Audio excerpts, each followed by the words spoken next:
Greetings, children of the screen, your friendly neighborhood nerd scum here once again, and today I am joined by... Old Man Logan. And we are going to be talking about issue 8, the final issue of Batman White Knight by Sean Gordon Murphy, this issue with contributions from Matt Hollingsworth. So, what'd you think of this issue? Oh my god. Just this issue or the whole series? First off, let's just go with this issue this issue. Solid. It hyped up with everything. You know, we were ready to see Joker versus Neo Joker and all that jive, the whole action sequence that it built up on the past couple issues. And it lived up to expectation, I have to say. It was pretty solid. Yeah, I thought pretty much the same. Yeah, I will say that, like, it felt kind of brief, but that's probably for the best. It's probably better that it end quickly as opposed to, like, drawing it out way too long. Right. But the whole issue, and then we wouldn't get the context that we got from some of the other stuff in the pages. Yeah. And, like, the final action sequence is so elaborate and so, like, big that, like, you really do need a whole issue for it. And again, like, now that Sean Gordon Murphy has said that, like, if he gets a chance to do another story in this universe, he will. Mm-hmm. That doesn't put as much expectation on this one particular issue. Correct, yeah. But at the same time, like, it totally ties up all the stories, like, all of the character arcs. No, like, sense. Yeah, everything just fits into place. It's very clear this was a story from this issue. It's very clear that this was always planned as the end. Yeah. It's in a very specific, very clear plan. This isn't one of those things where, like, we kind of know where we're going and we'll figure it out as we get there. Yeah, which I will say, like, with the whole story as a whole there, the intricacies, man. Like, I feel like a lot of stories these days don't get as intricate as that did. There was a lot of little, you know, just the detail with the characters that you don't get as much. It was intricate, but in a very subtly sustained way. Yes. It wasn't intricate like Dark Knight's Metal or like frickin' Multiversity or something like that, where it's like, oh no, there are millions of moving pieces that like touch here, but then there are massive gaps where it's like, oh, you can infer what happened, but because so much is going on, we're missing things. Yes. Like, this was very contained in a way that they could keep up with what was going on and really play out each of those things and let them develop naturally and pay off naturally. Yes, yeah. And the payoffs were... Yes, all the payoffs were absolutely excellent. So what was your favorite thing about this issue? This issue, it'd be like, I guess, two different parts. I kind of read it as you were kind of like sitting outside with me. And the Batman and Joker, like a couple of the little, remarks there, just the interaction between those two in that little part were just fantastic. Either that or definitely the Joker on top of the Batmobile in the GTO gear going, yoo-hoo! Yeah, you wanted the Joker? Well, you got him. Bruises and all. Yeah. That was pretty dope. Yeah. I'm hard-pressed to pick my absolute favorite moment, but before we go ahead and jump into talking about, like, the whole series, the letter from Alfred. Yes. Yeah. So, okay, like, man up. Did you cry a little bit? No, but I mean, it was definitely one of those where you just kind of like you hesitate because, like, honestly, when I flipped to that page and that was the moment, I was like, "Oh, this is it." Like, part of me didn't want to read it, like, much less Bruce Wayne in the comic. I'm just like, I don't know. And then I read it up at the comic book store, and when I turned the page and saw, like, the letter at the bottom, I was like, I put it down and I went and I had a cigarette and I was getting ready for it. And then whenever it was done, I was glad there was only one person in the store, because I wasn't crying, but I definitely had to wipe my eyes a little bit and clear my throat. Damn it! Yeah, because I was expecting, and I kind of mentioned in the last video that I did on the book, I was expecting kind of maybe like the letter to be peppered throughout the entirety of the last action sequence, and kind of be a reaffirmation of Batman being Batman through the eyes of Alfred. Yeah, of Alfred. But it was actually more about Bruce and about, like, Bruce, which is how Alfred's always been. Yes.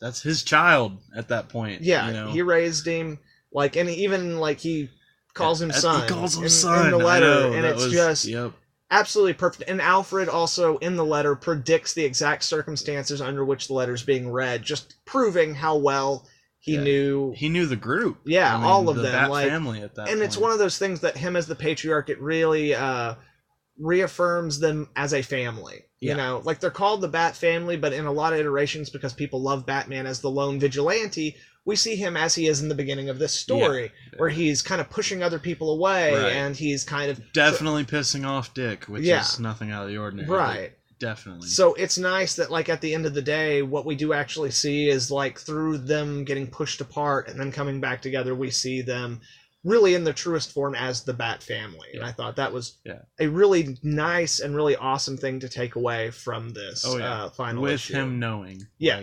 absolutely. So, real quick now, let's go ahead, now that you've read all of it. Yep, we have the conclusion. We have a conclusion. Batman White Knight. What do you think? Man, I was gonna wait for the trade until you hooked me up with some issues here, and I couldn't. I think I read the first 5 issues in one day. I couldn't get enough. It was too, people get offended by the comment that Batman's a terrorist, but this really brings to light, like, what if he is? And that's what I find really interesting is that I've been making that joke for kind of like 2 years, and people get really offended. Yeah. But this year alone, we have 2 different books, this and Doomsday Clock, that seem to be kind of addressing that on some level. Yeah, but definitely this, because this is concluded.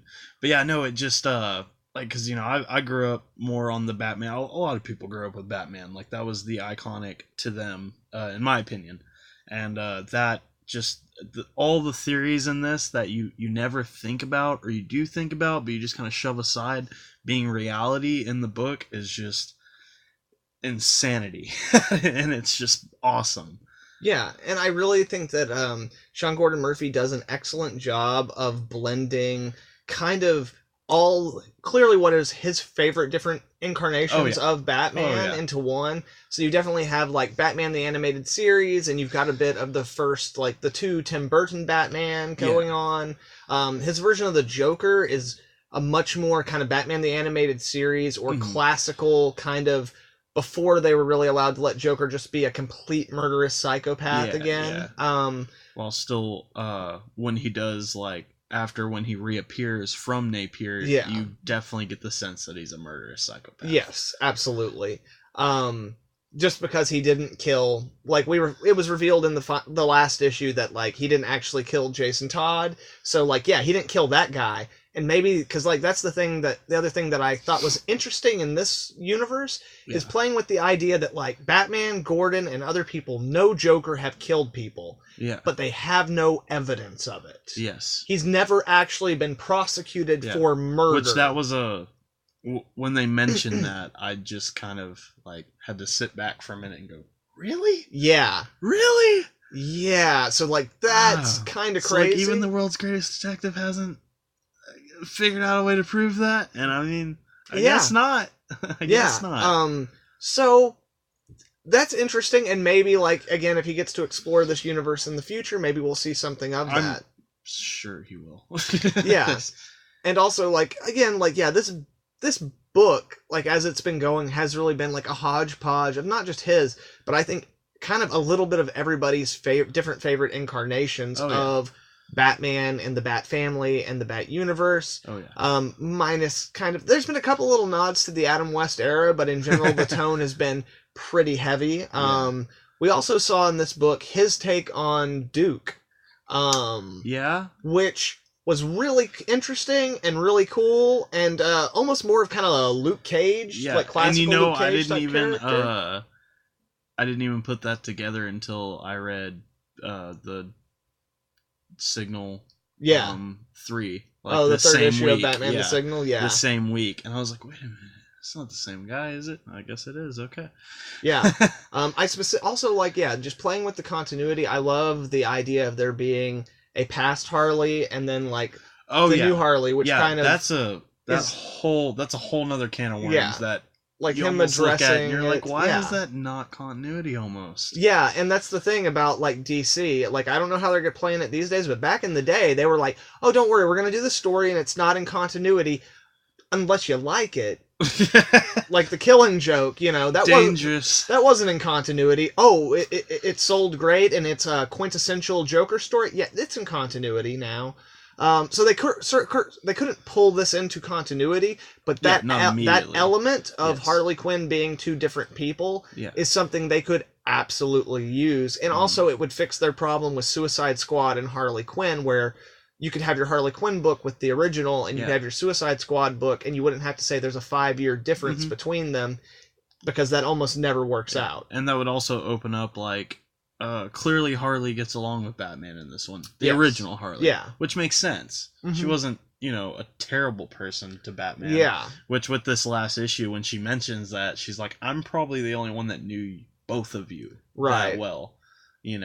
You're both enigmatic people. Yes. So. And I don't want to go into big spoilers, but I do want to say that there is a certain point in the book where it's revealed what the original Harley's true part in all of this was, and that's pretty fantastic because it goes... I didn't see that coming, to be honest. I did a little bit, but that's only because it's something Sean Gordon Murphy has been doing with that version of the character, which is harkening back to the original concept of her, where she was super intelligent and super manipulative and super crafty. Yeah.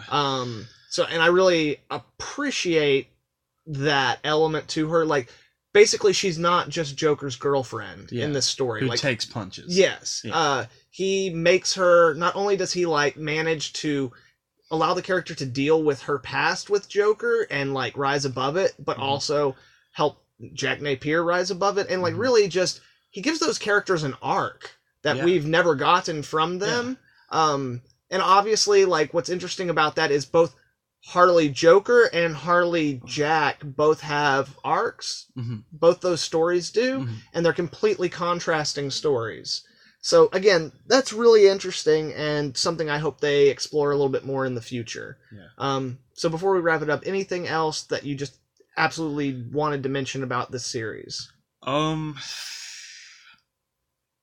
Yeah, I mean, just again, it's one of those that just as growing up with Batman, it's the stories you never think of until you read this. So I definitely recommend this to anybody, especially the people that get offended when you call Batman a terrorist, because it really just opens some doors that you never thought about in the comic itself. Yeah, it very much takes a look at Batman that is a look that's kind of been hinted at before, but this book looks at it in a much more direct way, seemingly. I mean, Gotham at that point. Yeah. All the characters. But yeah, it really just kind of... And again, it's not making the statement, Batman's a terrorist. It's asking the question, what do you think? Yeah, is Batman a terrorist? How far? Where's the line? Yeah, exactly. Where's the line between that? Which is a question that Batman, because of this story arc, has to ask himself. Yep. And I think that's very important. You can't do it in continuity. No, yeah.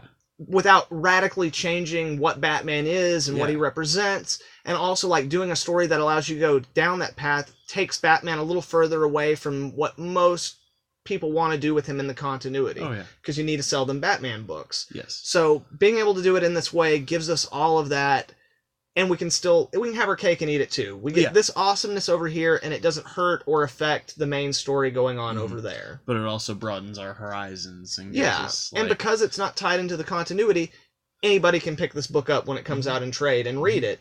And as long as you have a basic understanding of the Batman mythology, you're good to go. Yeah. Yeah, definitely. So, what would you rate this book, not just this issue, but overall as a series? Ooh, I haven't read enough to give it a definitive 5, but I'll give it a solid 4.5. Okay, solid 4.5. Right on, no, that's reasonable. I am actually going to be giving this a 5 out of 5 GGs. What? Yeah. You don't give 5 out of 5 GGs. I do whenever the series is over. Okay, that's fair. I wait till the final issue before, and I actually told another creator who I posted a video, and they liked it and stuff, and I was like, hey, just so you know, I love your book. If this was the final issue, it'd be getting 5 out of 5, but I only give 5 out of 5 for the final issue. Yeah. And this is the final issue, and it was freaking awesome. Yeah. Yeah. Bree, how did that sound? It sounded lovely. Yeah, thank you. I got a really good explanation of everything that's going on that I don't know about. Yeah, absolutely. So anyway, guys, thank you very much for joining us this evening. I really like this book, and I really hope you guys go out and pick it up. So, yeah, thank you for your time. I hope you all have a good one. Nerd Scum, out. Later. Bye.